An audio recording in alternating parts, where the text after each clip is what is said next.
भारतीय हल्ल्याच्या धमकीमुळे पाकिस्तानमध्ये मोठी घबराट निर्माण झाली आहे। पाकिस्तानचे उपपंतप्रधान इशाक दार यांनी पुन्हा एकदा अणु हल्ल्याची धमकी दिली आहे। भारताच्या आक्रमकतेला आम्ही जोरदार प्रत्युत्तर देऊ असं सांगितलं जातं। याआधी सुद्धा पाकिस्ताननं अणु हल्ल्याची बात केलेली होती, धमकी दिलेली होती, पण पाकिस्तानच्या या धमक्यांना न जुमानता भारताकडून मोठ्या कारवाईच्या हालचाली सुरू असल्याचे संकेत मिळत आहेत। दिल्लीमध्ये बैठकांवर बैठका सुरू आहेत। लष्कराला फ्री हँड मोदींकडून देण्यात आले आणि भारताच्या या सगळ्या एकूण हालचाली बघता पाकिस्तानमध्ये प्रचंड घबराट आहे आणि त्याचेच परिणाम म्हणजे पाकिस्तानचे उपपंतप्रधान इशाक दार पुन्हा एकदा अणु हल्ल्याची धमकी देताना दिसतायत। भारताच्या आक्रमकतेला आम्ही जोरदार प्रत्युत्तर देऊ असं ते म्हणतायत। भारतासाठी काही अण्वस्त्र राखून ठेवल्याचं वक्तव्य त्यांनी याआधी केलं होतं।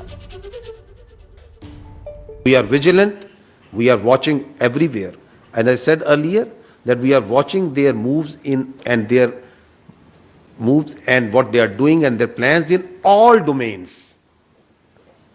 So whether they are in the domain of counter-terrorism, non-kinetic, information operations, other domains, air, ground, sea, everywhere, and appropriate countermeasures are being taken, are in place.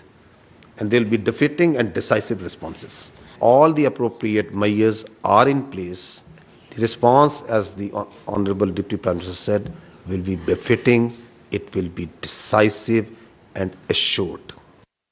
आणि पहलगाम हल्ल्यानंतर भारताने आक्रमक भूमिका घेतल्यावर पाकिस्तानमध्ये भीती आहे, घबराट आहे आणि त्यातच आता पाकिस्ताननं अधिकाऱ्यांची खांदेपालट करायला सुरुवात केली आहे। पाकिस्ताननं आयएसआय प्रमुख मोहम्मद असीम मलिक यांच्याकडे राष्ट्रीय सुरक्षा सल्लागार पदही दिलंय आणि ही मोठी घडामोड मानली जाते।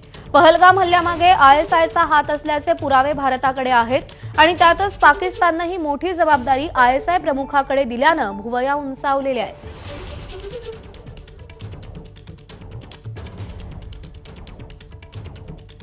भारत आणि पाकिस्तानमध्ये युद्ध होण्याची शक्यता असल्यानं सीमेवर दहशतीचं वातावरण